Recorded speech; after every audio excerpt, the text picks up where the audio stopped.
संसार तो केवल वासना की पूर्ति का व्यापार मात्र है, इसमें प्रेम तो है ही नहीं। पुत्र की पिता से वासना जुड़ी है, पिता की पुत्र से, और दोनों का व्यवहार केवल इसी स्वार्थ पर टिका है। दुर्भाग्यवश इसी को लोगों ने प्रेम मान रखा है।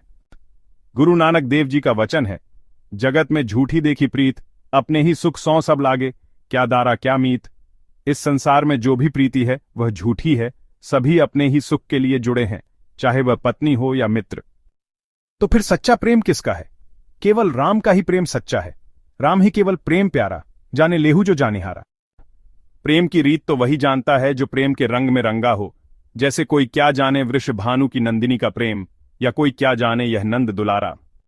भैया, कर्ता और कार्यता भाव से मुक्त होना अत्यंत कठिन है। तब प्रश्न उठता है, जीवों के उद्धार का उपाय क्या है? बस इसी सत्य को समझाने के लिए ही गोसाईं श्री विट्ठलनाथ जी का अवतार हुआ था। उन्होंने कहा, ऐ जीवों, हम यह नहीं कहते कि तुम कर्ता मत बनो। जैसे अब तक झूठ मूठ के लिए कर्ता बने रहे वैसे ही बने रहो, पर अब यह निश्चय कर लो कि जो कुछ भी हम कर रहे हैं वह भगवान की प्रसन्नता के लिए कर रहे हैं। हम श्री कृष्ण को प्रीत्यर्थ कर रहे हैं, और कार्य पूर्ण होने के पश्चात यह संकल्प करो, कृष्णार्पण मस्तु, हे नाथ, हम यह सब आपकी प्रसन्नता के लिए कर रहे हैं और आपके ही चरणों में यह समर्पित है। दूसरी बात यह है कि अपनी समस्त प्रवृत्तियों को भगवान को अर्पित कर दो। देखिए, रजोगुण और तमोगुण तो बंधन का कारण है ही। एक फूस की झोपड़ी बना ली, कुछ भी नहीं है उसमें। सीताराम कहकर भारत भ्रमण को निकल पड़े, पर मन में बार बार यह विचार आता रहेगा, कहीं हमारी झोपड़ी में आग न लग जाए, कहीं जंगल की आग से न जल जाए, कहीं कोई दूसरा आकर उस पर कब्जा न कर ले। झोपड़ी बनाई तो छोटा बंधन, और महल मकान बनाए तो बड़ा बंधन। श्रीराम सुखदासी महाराज कहते थे, दुकान मकान कुटुंब यह सब एक दिन छोड़ना ही पड़ेगा। यदि यह जबरन छूटे तो मजबूरी, पर यदि भीतर से छोड़ दिया तो यही बुद्धिमानी है, और इसी में असली आनंद है। अयोध्या के प्रसिद्ध संत आचार्य कृपा शंकर जी महाराज कहा करते थे, इस संसार को मौका मिले उससे पहले यह तुम्हें लाठी मार दे, इसलिए बेहतर है कि तुम ही इसे पहले 10 लाठियां मारकर आगे बढ़ जाओ। तभी तुम संसार में मस्त रह सकते हो और उस पर विजय पा सकते हो। जब चित्त में वैराग्य की कमी होती है तो लोग घर बार छोड़कर तीर्थ धामों में भी व्यापार करने लगते हैं। जैसे ही वैराग्य डगमगाया, बंधन फिर से आ खड़े हुए। अब वहां पहुंचकर सोचने लगते हैं, अरे यहां तो बहुत संभावनाएं हैं, क्यों ना जमीन खरीद ली जाए, फ्लैट बना लिया जाए या बेच दिया जाए। खरीदने वाले भी आ जाते हैं, फिर वहां एक चौकीदार भी रख दिया जाता है। पर विडंबना यह है, वैराग्य तो चौकीदार को मिल जाता है, सेठ जी को नहीं। रुपए से न तो ज्ञान मिलता है, न भक्ति, न वैराग्य, और न ही जीव का कल्याण होता है। कल्याण तो छोड़ो, रुपए से तो भूख प्यास भी नहीं मिटती, वह भी केवल जल से बुझती है, रुपए से नहीं। मनु महाराज का चौथापन आ गया, पर विषयों से वैराग्य नहीं हुआ। इससे उन्हें अत्यंत दुख हुआ। राज्य पुत्र को देकर पति पत्नी वन में चले गए। वहां उन्होंने अनुरागपूर्वक भगवान का भजन करना आरंभ किया। उस भक्ति का फल यह हुआ कि अंतःकरण में व्याकुलता जगी, और तब उन्होंने पुकारा, देखी हम स्वरूप भरी लोचन, करहु कृपा प्रणतारति मोचन, अर्थात हे प्रभु, कृपा करके मुझे अपना दिव्य स्वरूप देखने दीजिए। मैं अपनी आंखें भरकर तृप्त होकर आपके दर्शन करना चाहता हूं। आप तो शरणागतों के दुख दूर करने वाले हैं, कृपा करके मुझे यह सौभाग्य प्रदान कीजिए। हम निवेदन कर रहे थे कि रजोगुण तो बंधन का कारण है ही, और तमोगुण तो स्पष्ट रूप से बंधन कारक है। किसी को यदि जान से मार दो और फिर अदालत में कहो, हमें तो पता ही नहीं था कि किसी को मारने से सजा हो जाती है, तो बताइए क्या आप बच जाओगे? चाहे आपको पता हो या ना हो, तमोगुण की कोई भी क्रिया करके देखो, बंधन तुरंत हो जाएगा। परंतु सबसे महत्वपूर्ण बात यह है कि यदि भगवान को अर्पण नहीं किया गया तो सात्विक गुण भी बंधन का कारण बन जाता है। इसे ही सात्विक माया कहते हैं। जिन कर्मों को हम पवित्र कृत्य मानते हैं, जैसे अस्पताल बनवाना, धर्मशाला चलाना, अन्न क्षेत्र खोलना, ये सभी सात्विक प्रवृत्तियां हैं। लेकिन यदि ये भी भगवान को अर्पित नहीं की गईं, तो यही कर्तापन का अहंकार जगाएंगी और अनेक प्रकार के दोष उत्पन्न कर देंगी। पता भी नहीं चलेगा, बाहर से तो सात्विकता ही लगेगी, परंतु भीतर भीतर रजोगुण चिपक जाएगा। और फिर रजोगुण और तमोगुण की तो बड़ी गहरी मित्रता है। जहां रजोगुण आया, बस एक ही कदम और तमोगुण भी आ पहुंचेगा। तो फिर क्या करें? यह एक बड़ी समस्या है। देखो, ब्रह्मा जी का कार्य रजोगुण का कार्य है, सृष्टि का विस्तार, लेकिन ब्रह्मा जी रजोगुण के वश में नहीं है। शंकर जी का कार्य तमोगुण से जुड़ा है, संहार का कार्य, परंतु वे भी तमोगुण के बंधन में नहीं है। वे अत्यधिक संहार करते हैं, फिर भी उन पर कोई दोष या मुकदमा नहीं होता। इसका कारण क्या है?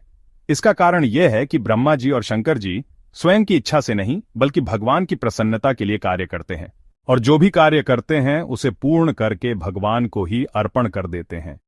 इसका प्रमाण स्वयं ब्रह्मा जी ने दिया है। उन्होंने स्वयं कहा है, बेटा नारद, मेरी इंद्रियां, मेरा मन, मेरी बुद्धि और मेरा चित्त कभी संसार की ओर नहीं जाते, क्योंकि मेरे प्रेम पूर्ण हृदय के स्वामी स्वयं भगवान श्रीहरि हैं। शिव जी राम के प्रभाव को जानते हैं, वही शिव जिन्होंने कालकूट विष को फलस्वरूप पी लिया। ब्रह्मा जी और शंकर जी दोनों भगवान की आज्ञा से भगवान की प्रियता के लिए ही कार्य करते हैं, इसीलिए वे बंधन में नहीं आते। तात्पर्य यह है कि अपने समस्त कर्मों को भगवान को अर्पित कर दो, तुम बंधन मुक्त हो जाओगे। व्यापार करना रजोगुण की क्रिया है और यह बंधन का कारण बनता है। लेकिन यदि यह संकल्प लेकर कार्य किया जाए कि घर में श्री ठाकुर जी विराजमान हैं, यह घर हमारा नहीं ठाकुर जी का है, गौरक्षा और व्यापार हमारा धर्म है, हम धन कमाएंगे पवित्र रीति से। यदि हम पवित्र रीति से धन नहीं कमाएंगे तो ठाकुर जी की अष्टयाम सेवा कैसे होगी? यदि महात्मा अतिथि पधारेंगे तो उनका सत्कार कैसे होगा? गौ माता की सेवा और दीन दुखियों का आदर कैसे होगा? यदि ऐसा पवित्र भाव और उद्देश्य बना रहे तो खूब धन कमाओ, कोई दोष नहीं, बस उद्देश्य पवित्र बना रहे। आप कहेंगे हम तो भगवान को अर्पित कर ही देते हैं, पर यह सत्य नहीं है। यदि वास्तव में अर्पण कर देते तो हानि होने पर, कष्ट और लाभ होने पर हर्ष नहीं होता। अगर यह मान लिया कि दुकान के मालिक ठाकुर जी हैं और आप केवल नौकर हो, तो बताओ क्या किसी दुकान के नौकर को मालिक के घाटे या लाभ से कोई फर्क पड़ता है? हाँ, बड़े व्यापार में यदि घाटा हो जाए तो नौकर इतना ही कहता है, सेठ जी बहुत नुकसान हो गया, बहुत बुरा हुआ।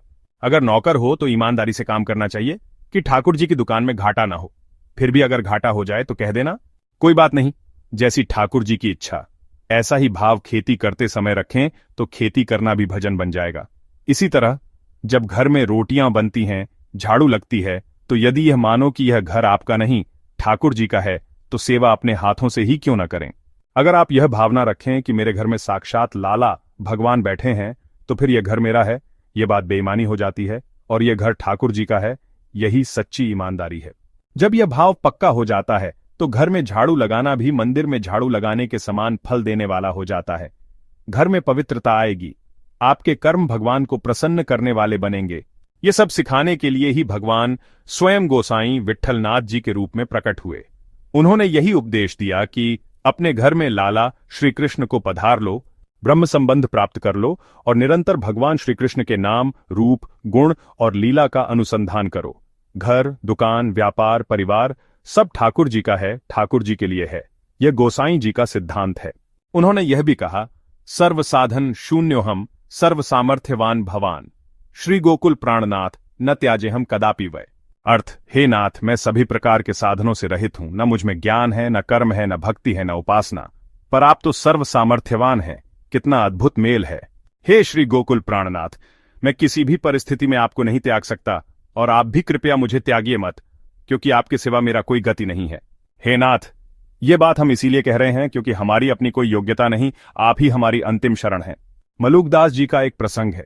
उन्होंने कहा, दीन तेरे नाम की तान जब से सुनी है, मन में कुछ ऐसी बस गई है तेरी स्मृति कि अब तो समझ में नहीं आता कहाँ जाऊं, किस ओर जाऊं। अब तो बस तेरे ही नाम की लगन लग गई है और हमारे पास देने को कुछ है भी नहीं, सिर्फ एक ही संकल्प किया है, कमर कस ली है, ये नशा कर लिया है कि जब तक जीवित रहेंगे श्री राम जय राम कहते रहेंगे। तेरो ही आसरो एक मलूक को, तेरे समान न दूजो जो जसी है। ऐ हो मुरारी, पुकार के कहूं, ये मेरी नहीं तेरी ही हंसी है। गोसाई विट्ठलनाथ जी का यही उपदेश है कि अपने आप को संपूर्ण रूप से समर्पित कर दो और भगवान की सेवा में लग जाओ। ये उपदेश उन्होंने केवल वाणी से नहीं दिया, बल्कि स्वयं करके दिखाया कि श्री कृष्ण की सेवा कैसे करनी चाहिए।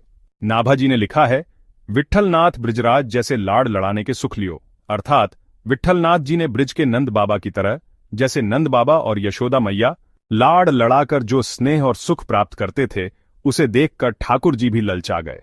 भगवान के मन में भी आया कि ऐसा सुख हमें भी प्राप्त हो, इसलिए उन्होंने अपने एक अंश से विट्ठलनाथ जी के रूप में अवतार लिया और नंद बाबा के समान लाड़ लड़ाने का आनंद लिया। नित्य नए नए रागों और नए नए भोगों की परंपरा को अष्टछाप की स्थापना करके प्रतिष्ठित किया गया। ठाकुर जी की प्रत्येक सेवा राग के अनुरूप ही की जाएगी। दिन रात, समय और लीला के अनुसार राग बदलते रहेंगे। राग के बिना भोग संभव नहीं। वल्लभ संप्रदाय की परंपरा यही है कि कीर्तनीय जो राग गाएंगे उसी के अनुसार आचमन, बेरी आदि की सेवा भी की जाएगी।